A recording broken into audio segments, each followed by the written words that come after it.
I'm Corey, and this is the Hardcore Skeptic Examines.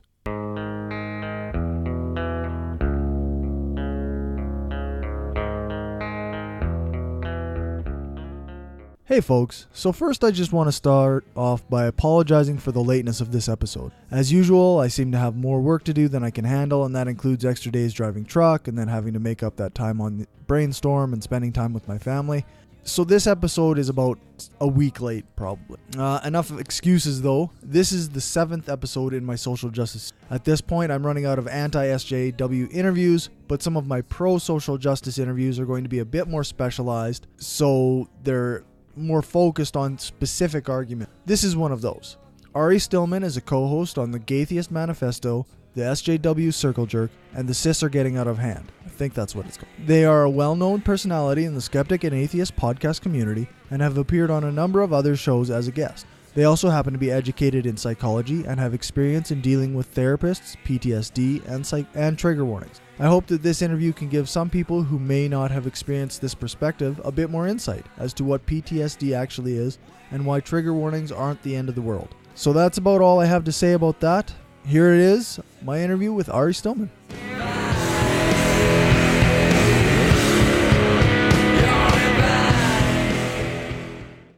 Why don't you introduce yourself and I guess we'll start there.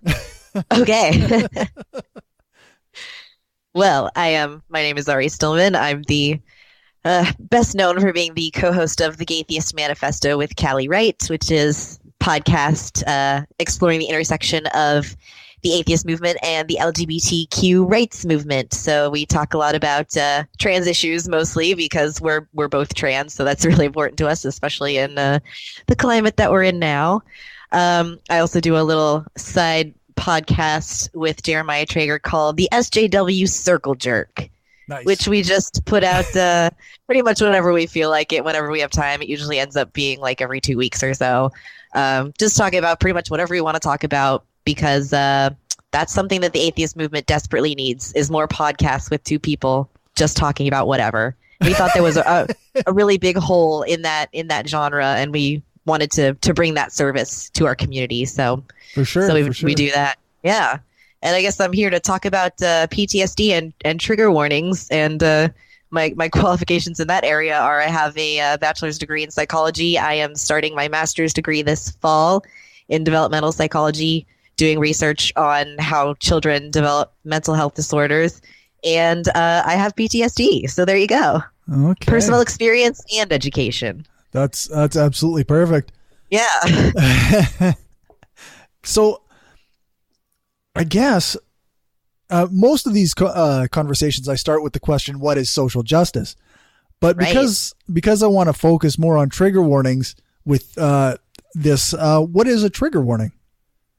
Okay, so I guess we should get into what a trigger is, first of all. Sure. Because, I'm sure if you are a citizen of the internet, you've seen those triggered memes with the the blurry girl in the background. It didn't even Joe Rogan named his recent comedy special Triggered or something. Yeah, exactly. So basically, in the broad sense, there's kind of a broad sense and then a specific sense, specifically with PTSD. So in a broad sense, in the mental health context, a trigger is any kind of stimulus which can either worsen a person's mental health or cause some kind of episode, or it depends on what kind of, mental health diagnosis we're working with. But generally, it's any kind of stimulus that would cause a negative effect in the person who has a mental illness. So, for PTSD, which is the big topic when it comes to trigger warnings, it's things like, talking about sexual assault or talking about child abuse or, images of war, that kind of thing. That's the kind of thing that people mostly focus on. But, there are other things that can be triggers as well. For example, people who are recovering alcoholics are often told in their recovery to avoid alcohol because that triggers the desire in them to drink. So, right, like they're not supposed to go to bars and stuff, eh? Right, because it puts them in that same situation that tempts them. They remember what it's like when they were drinking, and all these memories come back, and it's really tempting for them to, go back into their old habits. Same thing, for example, like with self-harm, people who, self-harm, if they hear people talking about it or see images of it, it might bring to mind, what it feels like for them to self-harm, and they might, be triggered, to use that buzzword, right, into, having those same kinds of feelings that would normally cause them to self-harm. So, again, we mostly focus on PTSD with this because I think that's the big area that people are concerned about and gets the most media attention. But more generally, just a trigger is anything in mental health that could negatively impact a person. So when we're talking about trigger warnings, this is usually in the context of academics, but it could be in any kind of situation. It's pretty much just saying, hey, I'm about to talk about this thing, which if you have certain mental health condition could be disturbing for you to hear about, or could negatively impact your emotions or your thought processes or your behavior. So, the examples I listed before, like talking about sexual assault and abuse and war and all sorts of things. Those are kind of the big ones. So if you're about to talk about, I don't know, like your experience with abuse, you say, hey, I'm about to talk about abuse that I experienced. If that's not something that you feel safe listening to, now is your chance to not listen to what I'm about to say. Okay. So, and the intent is that, I guess, if this is bad for you to hear, then here's your heads up kind of thing. Exactly. And that's the real sticking point that I think people don't understand about what trigger warnings actually are, because especially in the academic context, they get scared about, stifling free speech, and professors can't talk about anything offensive because it might trigger somebody. How are we supposed to engage with different ideas? That's what college is supposed to be about, is about debating and hearing new points of view and, listening to all sides and hearing things that might upset you. But the thing that people don't understand is, first of all, being upset is not even close to the same thing as being triggered. It's not even on the same realm. If you're upset, you're like, I don't like this, whatever, I'm going to get over it. Depending on what kind of mental health thing you're dealing with, for example, with PTSD, if, there are always different ranges of severity as there are with anything. So some people, when they get triggered, they might just experience some things like pounding heart, sweating, lightheadedness. They might have a full-on panic attack where they can't breathe and they think they're having a heart attack and they're dying. They might have a flashback. It varies depending on the trigger and depending on the person and the severity of their symptoms. So really what we're trying to do is just prepare the person to be able to decide whether or not they are in a place where they are able to listen to this kind of content, which is, it's not to say that you can't talk about it at all. It's just to say, it would be nice if you let us know before you are going to talk about it, so that if this is something that would be harmful for us to hear, if we're not in a good place on that day, maybe we didn't get enough sleep, maybe some other stuff is going on in our life and we, would really be better served, and it would ruin our entire day or our entire week for us to have to think about this traumatic experience that we went through, then, here's our chance to save ourselves all that grief and, right, the setback that it can cause if you're not in the right place. Okay. So what do you think of the criticism that it actually enables an aversion type behavior that in the long run isn't mentally healthy? Right. That is something that I hear a lot, is like, oh, if we expose them to their triggers, that's exposure therapy, and exposure therapy is good for you because you can learn that, it's not actually anything to be afraid of, which is a good intention. But unfortunately, you are not the person's therapist, and it is the person's therapist's job to decide, it takes years of training to be able to properly provide therapy to someone. Some person on the internet is not going to have the tools to be able to do this in a safe way. And if they expose you to something that is, brings up a traumatic memory for you or traumatic feelings, it can have the opposite effect if you're not adequately prepared, if you're not trained in grounding techniques, how to calm yourself down when you're having a panic attack, different different cognitive behavioral skills that you learn in a therapist's office. If the person who's trying to expose you to that has absolutely no idea of any of that, they don't know what your journey is, where you are right now. They don't know, how long you've been in therapy, or if you've been in therapy at all. They're just making an assumption that, hey, if I talk about this thing, it's good for you. It's not always good for you.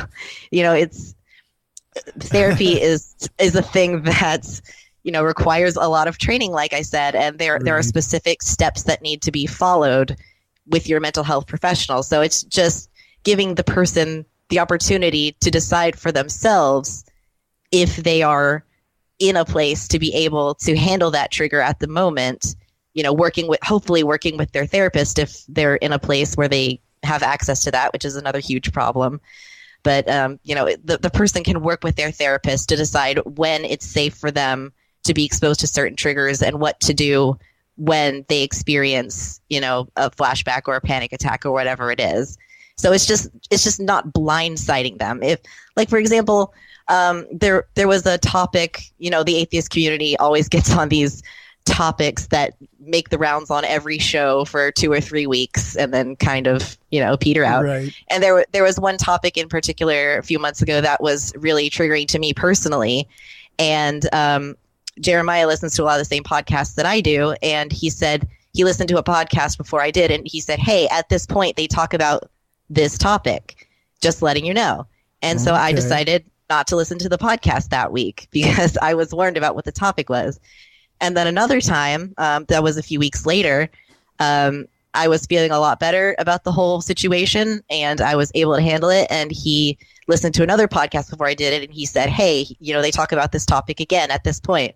And I said, thanks for letting me know. I really appreciate it. I am going to be good to listen to it. And I listened to it and I was fine because I knew what was coming. And I could decide for myself whether or not I was in the right space to be able to listen to that. So it's almost like, it sounds like if you can mentally prepare yourself, then maybe you can expose yourself to these things that would otherwise have a triggering effect. Yeah. It depends on the person and what stage of recovery that they're in. It might be the case that they can not safely hear about certain topics or be exposed to certain things without, risking some sort of setback. It might depend on the day. Some days are better than others. Some days you're feeling strong and you can handle it. And other days, maybe you didn't get enough sleep or there's something else that's stressing you out and your body just goes into fight or flight mode, against your will. It's not something that can be controlled. So yeah, it depends. But really the whole idea behind the trigger warning is to let the person decide for themselves whether or not this is a good idea. It's all about personal liberty and freedom and choice. I'm sure everyone loves that. The opposite of what I've heard. Yeah, isn't it about stifling freedom and shutting down liberty? Right. No, I don't understand that. Where do you think some of these arguments come from? Like, is it just an armchair psychologist type idea that, we can just expose people to whatever we want and they just have to deal with it and it's good for them? Or is there, did it come from somewhere? Is there research that said that at one time? There are lots of different aspects to this. And I think one of the big ones is this prevailing idea in society that, mental illness is a fundamental weakness. And that, for example, if you have PTSD and you are, negatively impacted by certain, stimuli in your environment, then you should just, decide not to do that. And you should just be rational. And, this thing isn't going to hurt me. This stuff happened in the past and I'm safe now. Right. And you should just, pull yourself up by your bootstraps. And, I had bad stuff happen to me and I was fine. Well, I'm glad for you that you were fine and that you got through life without trigger warnings, but, have some compassion for the people who are struggling. So yeah, just the whole, mental illness isn't a real illness. Like you can just think your way out of it if you want to. You can just have a stronger constitution and just fight your way through stuff. Is a really, really damaging narrative that mentally ill people hear a lot, and it causes you to doubt yourself a lot. That's something that I work on in therapy a lot, is feeling like I'm weak because I can't control my feelings a lot of times. Right. And my therapist keeps going, but you have an illness. Like none of this is your fault. Right. Yeah. Yeah. It seems quite common to have videos or whatever talking about even depression. I guess PTSD doesn't necessarily get the same attention, but it's quite often like, oh, we'll just suck it up. You can feel better for depression. Like, oh, well, you're not actually depressed. You're just sad. Yeah. But yeah, so I guess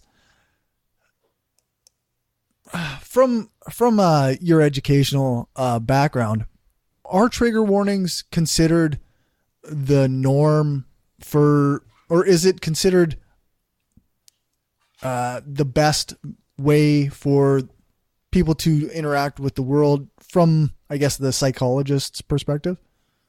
So there isn't at this point any published research that directly looks at that. I'm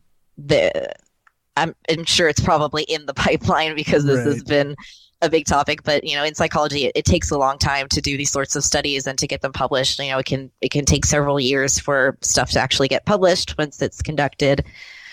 So there, as far as I know, there isn't any direct research, but there is definitely a lot of research on there about what happens to people with PTSD when they are in the clinical literature. They don't use the word triggered. They use the words they're having re-experiencing symptoms, which can range anywhere from intrusive memories to physical manifestations, flashbacks, panic attacks, nightmares. All those sorts of things are covered in the DSM as re-experiencing symptoms of PTSD. So there's a lot of research which shows that when you're having re-experiencing symptom, it is a hallmark of PTSD, and it is definitely negatively affecting your quality of life and your emotional health. And that's what PTSD is. Otherwise it would just be depression probably, or anxiety, or some other but the re-experiencing symptoms are the real crux of what PTSD is. I've got a lot of links on that. I could send you some if you want to put in the notes for this episode. Yeah, I would definitely appreciate that. Yeah, I have this big document because Eli Bosnick went on The Thinking Atheist to talk about trigger warnings and safe spaces, and he was like, "Ari, help me!" So I Nice. made this big old document with links directly to studies and other websites, and also some journalism. For example, some opinion pieces by professors who are like, "I'm a psychology professor, and this is why I use trigger warnings in my class," and sorts of things like this. No, that sounds great. It strikes me as kind of an odd scenario because when somebody comes back from, say, a war zone, and nobody tells them, "Oh, well, suck it up, go see the new movie on Iraq." Yeah. But somehow, like a student who's experienced some other form of trauma is supposed to just go to class and just face whatever is put in front of them, whether it can trigger their symptoms or not. Yeah, think of the troops, people. If you would do it for a member of the military, you should consider doing it for other people too, because they're also humans who deserve to have a decent quality of life as best they can. Yeah, it's almost like people are people. Yeah. The whole thing with the military, that definitely gets the most attention with PTSD. So a lot of people don't realize that actually the majority of people with PTSD don't get it from war. Right. People get it, as I've mentioned before, from childhood abuse, physical abuse, emotional abuse, sexual assaults, even things like being in a natural disaster or a car accident. The the definition of PTSD is that you have to have experienced at least one situation in which you felt that your life or physical safety was in danger. And that could be anything. It could be a war, or it could be that you were in a tornado. So nothing in the PTSD diagnostic criteria says you have to have been, shot at or been bombed or anything. So people definitely have a misconception about that. It's an interesting subject. I was talking to a lady yesterday who she was quite under the impression that trigger warnings were doing more harm than good. Mm-hmm. And I tried to kind of push back a little bit and say, like, I think that there's people in the psychological community who think that these are beneficial. I mean, I don't have sources to say that, but I have read people saying that it has a positive effect. Yeah. And this isn't necessarily a settled question, again, because there isn't any direct research on this, but I know from talking with, my own therapist and other mental health professionals who specialize in trauma and PTSD that they almost universally are in favor of, reasonable trigger warnings, And another objection that I want to bring up too is people say, well, anything could be a trigger. Like, you could be triggered by a spoon if you had some sort of traumatic memory with a spoon. So do I have to give a trigger warning for everything? Like, how am I supposed to know which things to use for trigger warnings? Right. And there is a grain of truth to that, because, if someone had a traumatic experience with a spoon, they could very well be triggered by a spoon, and you wouldn't necessarily know anything about that, of course. In that case, it would be the person's responsibility to let you know that, this is something that is going to have a huge negative effect on me. So please be mindful of that, and please respect what I tell you about my mental health. Right. But of course, there are things that are a lot more likely than spoons to be triggers, such as all the things that I've mentioned previously. Yeah. Common causes of PTSD. So spoon-related trauma is significantly less common. Right. I mean, there's a gradation, as there is with anything, but right. I forget what the name of I don't know if it's a fallacy or just a principle in logic that, a line has to be drawn somewhere, and it could be drawn anywhere along this gradation. But, we're just making a reasonable assumption that, hey, if you're going to talk about someone being violently raped, some people might not be okay with hearing about that. Yeah. Trigger warning, I just talked about rape. Yeah, I suppose when I air this, I should probably mention that. Yeah. And another thing, too, is that it's usually not the mention of the word or that this thing exists that is right. An issue. Like, if somebody has severe PTSD, that might be a problem. Like, if you say the word rape, like, most people are not going to be triggered by just the word. Like, they know that it exists. They've been through it. It's not that they want to pretend it doesn't exist. It's when it gets more graphic, like more graphic details, or seeing it portrayed on TV or in a movie, or, anything that would connect with them on a personal level so that they would be reminded of what happened to them. That would be something which would be much more likely to be a trigger than just a mentioning of the fact that it exists. Yeah. Yeah. Yeah. It sounds reasonable to say that the word war isn't going to trigger somebody necessarily, but witnessing a scene of warlike conditions might have that same effect.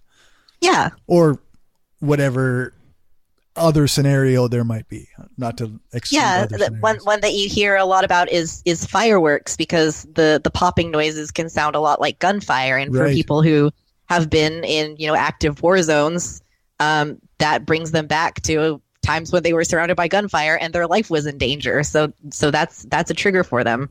It's not that they know in their head that it's just fireworks, it's not guns, but your body reacts to it it's a fight or flight response. It's like if you've been, attacked by a dog, you might get a phobia of dogs, even though you know that not all dogs are like this dog that attacked you. But every time you see a dog, you start to feel scared because of what happened to you. It's the same sort of thing. In your head that it's this is the present, it's not the past, it's not going to hurt you, but your body is reacting as if it were, what happened in the past. And that's essentially what a flashback is. It's not always necessarily like you're having like a hallucination and you feel like you're right back in there and you can't tell what's reality and what's just a memory of what happened. That certainly can happen in extreme cases, but most of the time it's just like an emotional feeling or a physical feeling, usually both, or a pattern of thinking that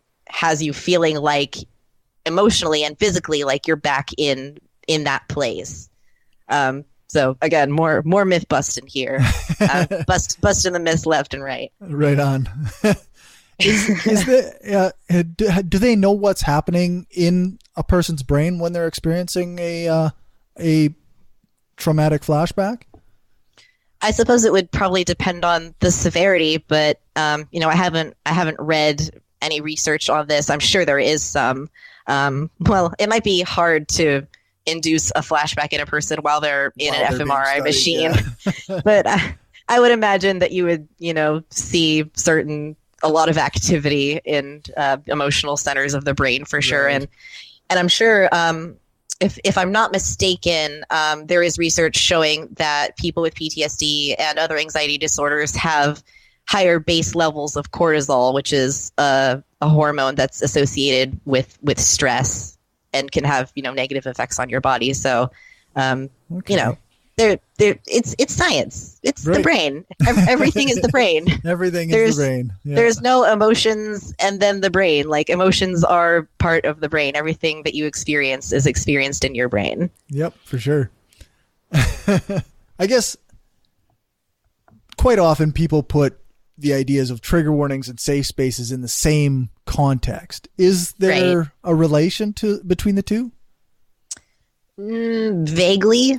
Not really. Not really. They're similar in that these debates are centered around colleges and universities, and that they have connections with mental well-being, and that there are a lot of straw men about what they are supposed to be about. Right. So that's how they're similar. But how people use the term safe space colloquially is not the way that people in social justice circles use that term. If you think about, for example, like an LGBT support group, you go to whatever facility that you're meeting at, you hang out with other people there who are all LGBT identified. They understand what it's like to be part of that minority. You talk to one another, you share your frustrations, you get advice and support from the people around you. That's really what the heart of what social justice-y people consider to be a safe space. It's not a space where you're not allowed to say anything offensive. It's that, this is a place that's reserved for this marginalized group because they don't have that safety that people who aren't marginalized would experience in their everyday life. So, sometimes they have to retreat into these groups that's just meant for them because they're always being, assaulted with all this stuff coming at them from people who don't have their same experience. And also, you always hear about a safe space as like, oh, you're not allowed to say stuff, like you're not allowed to disagree, and you have to walk on eggshells all the time to avoid offending someone.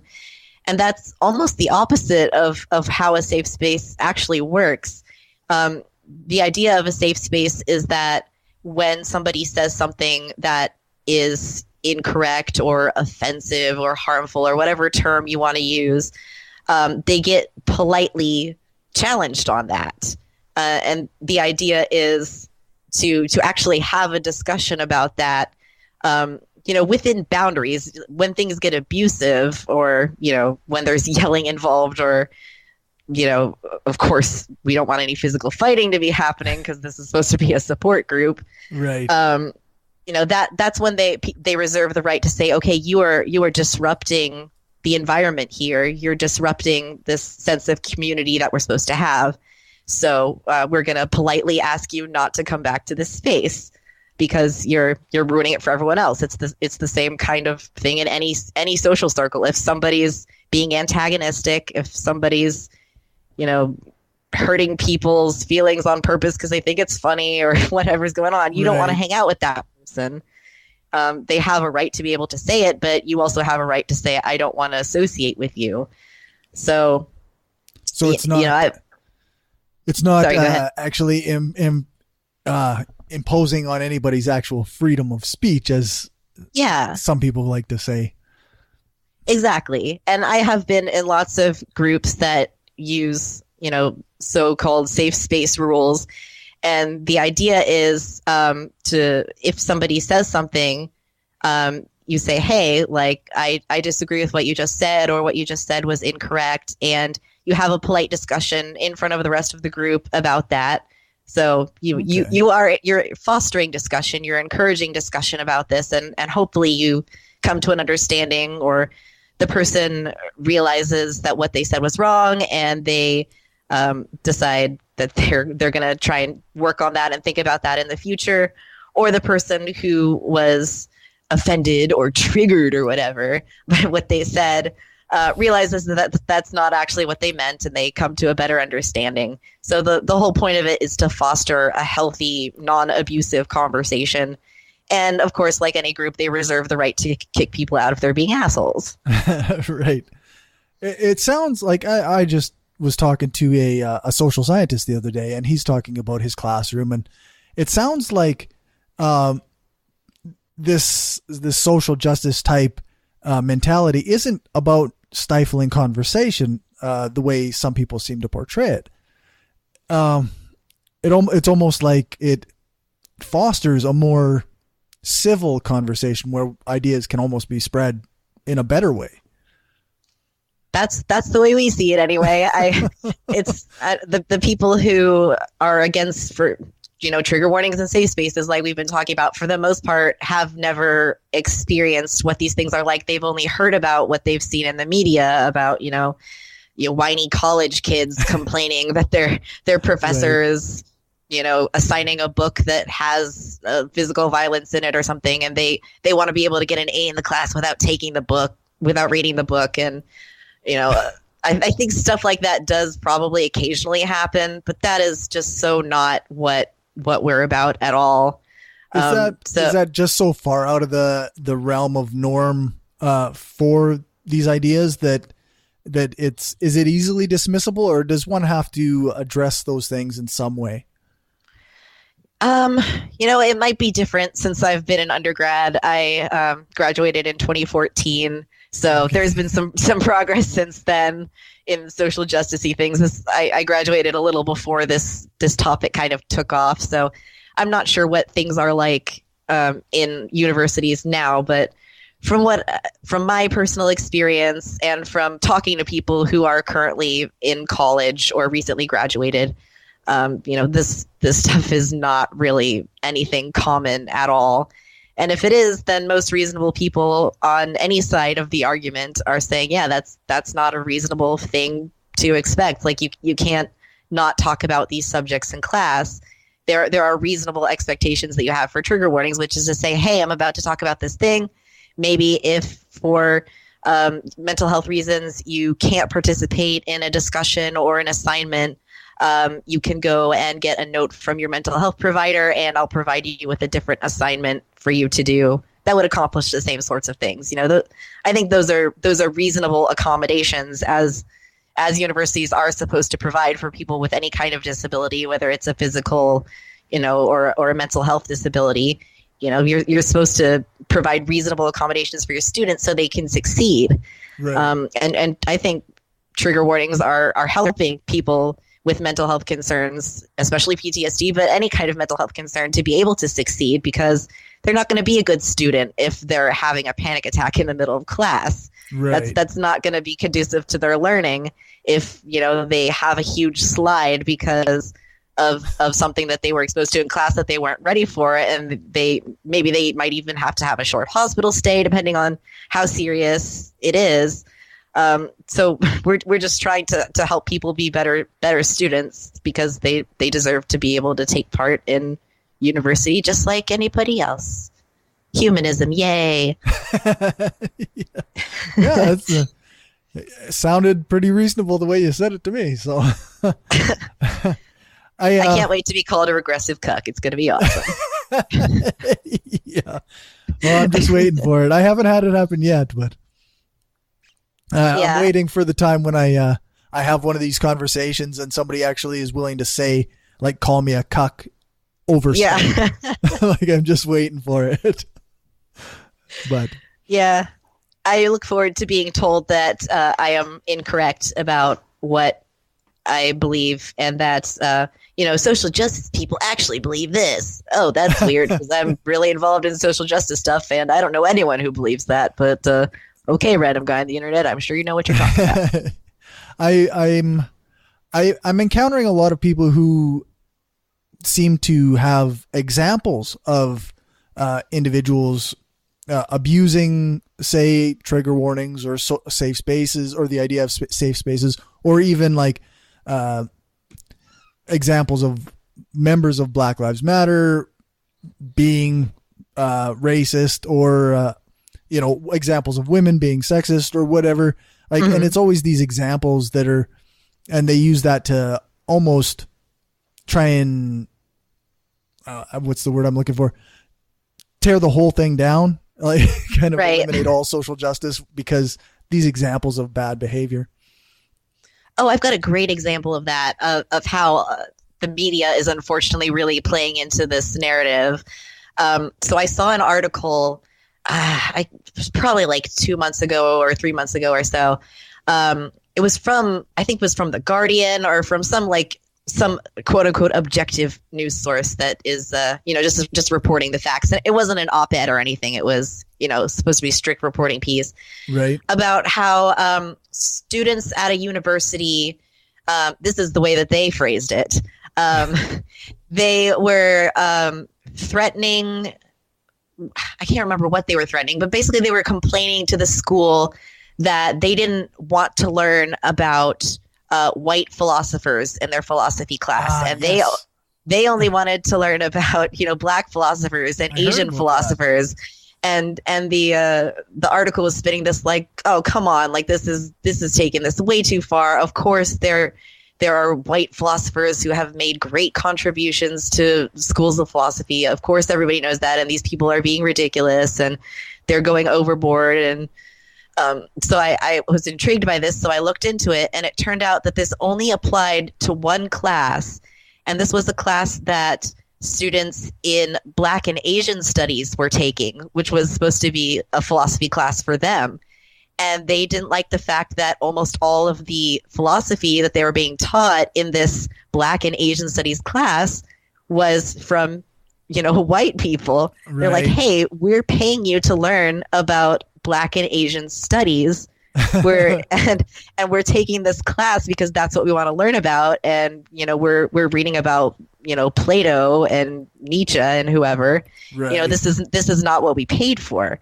So if you just dig a little deeper behind the surface, it's not at all what it seems. They weren't being reverse racist or whatever. They were trying to learn about what the class was supposed to teach them about. Right. If they wanted to learn about ancient Greek philosophers or whatever, that's what they would have taken, or Enlightenment philosophers or whatever, right? Exactly. Yeah.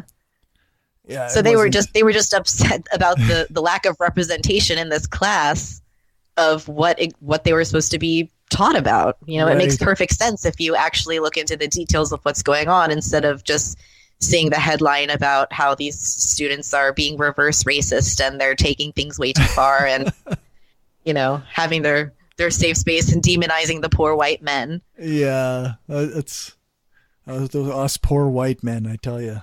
Yeah. You really have it rough. It's rough. It really is. I don't know. Did I sound sarcastic enough? I hope so. No, I guess we're going on about 40 minutes here.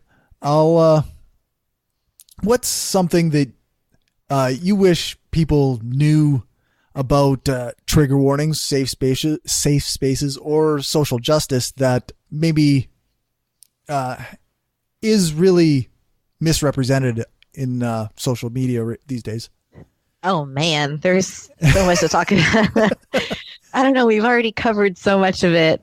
I guess I would really stress the difference between, and this is something that I see on all sides. It's not just like anti-social justice people. I also see social justice people occasionally who take the same sort of tack, confusing being offended or upset with being triggered. And I touched on it earlier in our conversation, but I do see occasionally people co-opting the term on the left, if you want to use the phrase co-opting, but saying like, oh, I'm triggered by this because of, whatever thing. And, I understand being upset by, seeing someone saying some racist stuff or whatever, but unless you have some sort of specific mental health concern where that is actually causing a tangible negative effect, it's not just going to last for, your 10 minutes or 20 minutes or however long it is that you're upset about it. Right. It can be extremely intense and extremely, it can last a lot longer than that and have a much bigger impact than just, oh, I'm upset for a few minutes and I couldn't handle it and I need to control what other people say so that I don't ever have to feel upset. It's a totally different ball game with, the actual triggering. So on the right, you hear, oh, you're just offended. Get over it. Everyone gets offended. Everyone gets upset. You're just trying to, keep yourself in a little bubble so you don't ever have to feel these negative feelings that everybody feels. And then occasionally there are people on the left, saying that they were triggered by something that they weren't actually. They were just upset by it, which I don't see too often, but I do see it occasionally. Enough that it probably feeds the narrative that that's what it means. Yeah, exactly. So I would just, again, stress there's a huge difference between just your regular old emotions and your having a flashback or a panic attack because of a traumatic experience that happened to you. That's fair enough. All right. Thanks for talking with me. Is there anything, I guess you already kind of mentioned your shows, but if you want to give the websites or whatever, I'll throw them at the end. Sure. So I am the co-host of the Gaytheist Manifesto, which is the podcast. You can find that on all the podcast places. The SJW Circle Jerk with Jeremiah is on iTunes and Spreaker. And I'm really active on Facebook and post a lot on there. So if you want to friend me, I am Ari Stillman. And I am the 13-year-old boy-looking person in the profile picture. And it says I'm the co-host of the Gaytheist Manifesto. So that's how you'll know it's me.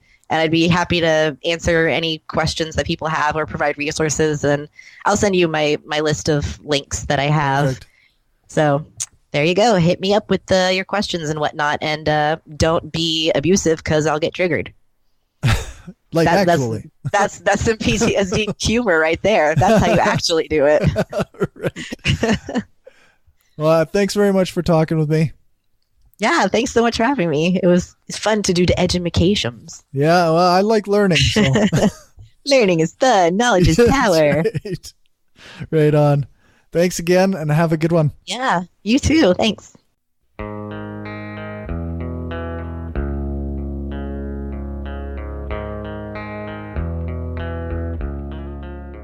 So that's the interview. I hope you enjoyed it. I know I did. I follow Ari on Facebook, and they're a very interesting and super cool person.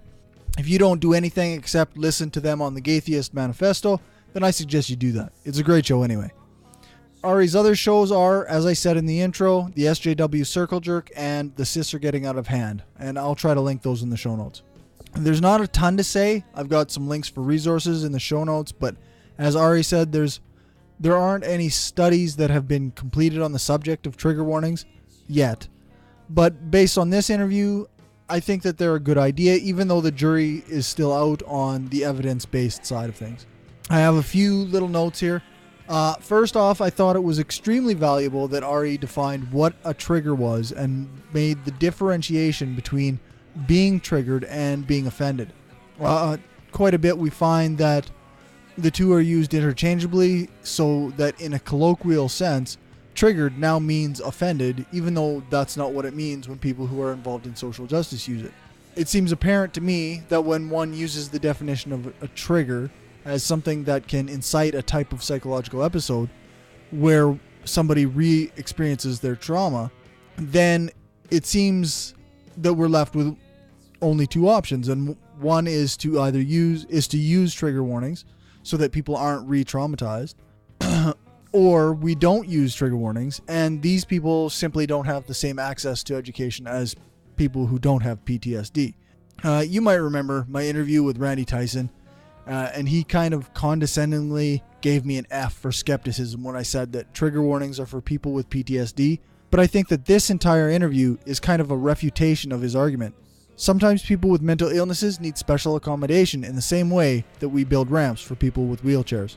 The pushback against trigger warnings and accommodation for mental illness, I think, speaks to the invisible nature of illnesses and the stigmatization of them. We can't see it, so it doesn't seem like a real illness to us. Ari mentioned that sometimes they just need to stay home because they're having a bad day. And I don't know if the language available really does justice to the idea. People with mental illness don't have bad days the way that neurotypical people do. They live with these issues every day, and it can be debilitating at times. I want to emphasize another one of Ari's points.